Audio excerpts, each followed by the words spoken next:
कंचन के बेटे ऋषि की शादी कहीं नहीं हो रही थी। एक तो ऋषि मोटा, ऊपर से कमाई भी कोई खास नहीं। लेकिन कंचन को तो शौक था मॉडर्न बहू लाने का, और उसे एक दिन ऐसी लड़की मिल भी जाती है। हमें तो आपका ऋषि बहुत पसंद है, लेकिन मैं आपको साफ साफ बता देती हूँ, मेरी बेटी के शौक थोड़े से अलग है बहन जी। अरे बहन, हमें सब पसंद है।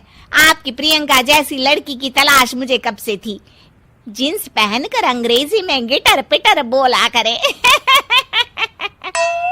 अरे बहन, जरा सुन तो लो, मेरी बेटी के शौक क्या क्या है। अरे नहीं नहीं बहन, बस लड़की को देख लिया तो सब कुछ देख लिया।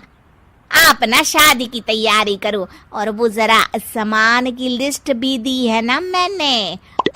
हाँ बहन जी, सारा सामान शादी से एक दिन पहले ही आपके दरवाजे आ जाएगा।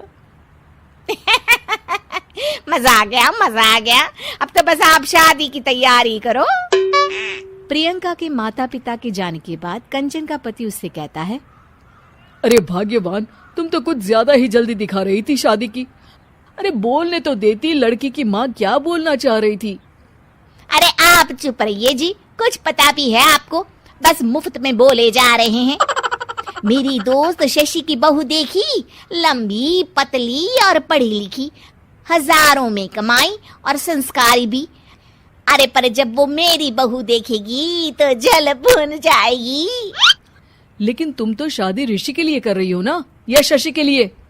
तुम्हारा लड़का कुछ कमाता भी नहीं है, और शरीर भी भगवान की दुआ से फूलता ही जा रहा है। फिर बोले आप हैं? फिर बोले आप?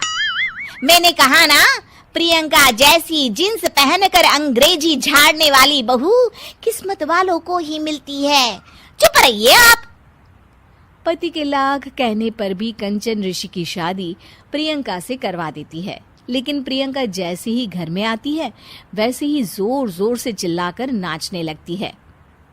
आज मेरे यार की शादी है, आज मेरे यार की शादी है। अरे नाचो मां नाचो।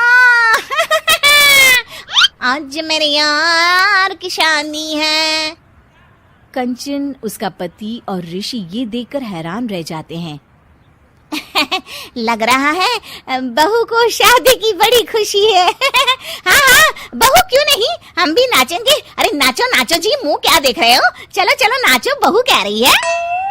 कंचन ये कहकर प्रियंका के साथ नाचने लगती है। ऋषि और उसके पिता वहां से चले जाते हैं। अगले दिन कंचन अपनी सहेलियों को प्रियंका से मिलवाने के लिए घर बुलाती है, जहाँ शशि भी आती है।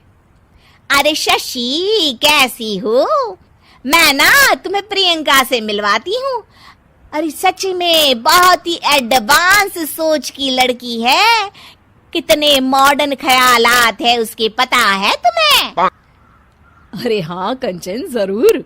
बच्चों की शादी अच्छी ही होनी चाहिए, और वैसे भी तुझे तो शुरू से ही ऊंचे ख्याल की बहू चाहिए थी। तभी कंचन की सहेली कहती है, अरे कंचन, बुलाओ ना प्रियंका को, हम भी मिल ले। अरे बहू प्रियंका, जरा बाहर तो आना।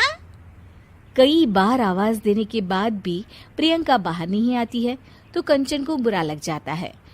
वो उसे लेकर बाहर आती है, लेकिन ये क्या, प्रियंका लड़खड़ाती हुई बाहर आती है और उसके हाथ में शराब की बोतल होती है। हालांकि शराब पीना स्वास्थ्य के लिए हानिकारक होता है, और ये हमारी किडनी के लिए बहुत ही खतरनाक है। लेकिन कंचन की बहू प्रियंका पूरे नशे में होती है। अरे इतने सारे लोग। ये कहकर वो शशि के पास जाती है। आंटी जी, पत्ते खेलेंगी, पत्ते।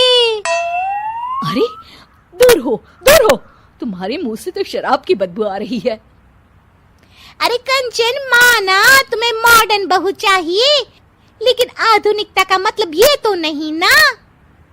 बुरा ना मानना कंचन, तुम्हें पता था कि तुम्हारे बेटे की कमाई और शरीर दोनों ही ठीक नहीं है, तो तुम्हें उसी हिसाब की लड़की से शादी करवानी चाहिए थी। ऐसा कहकर सभी औरतें वहां से चली जाती है। तभी प्रियंका की माँ कंचन के घर आती है। अरे बहन जी, बड़ी चालाक निकली आप तो। बिना बताए अपनी पियक्कड़ बेटी मेरे लायक बेटे के गले में बांध दी। आय हाय, बड़ी आई बिना बताए। उस दिन जब मैं ये बात बता रही थी तो तुम तो सुनने को भी तैयार नहीं थी। अब भुगतो तुम। ये कहकर वो वहां से वापस चली जाती है। सबके जाने के बाद कंचन अपना सर पकड़ लेती है। हाय रे, आधुनिकता की अंधी दौड़ में मैं अपनी संस्कृति ही भूल बैठी थी। अब तो राम ही बचाए मुझे।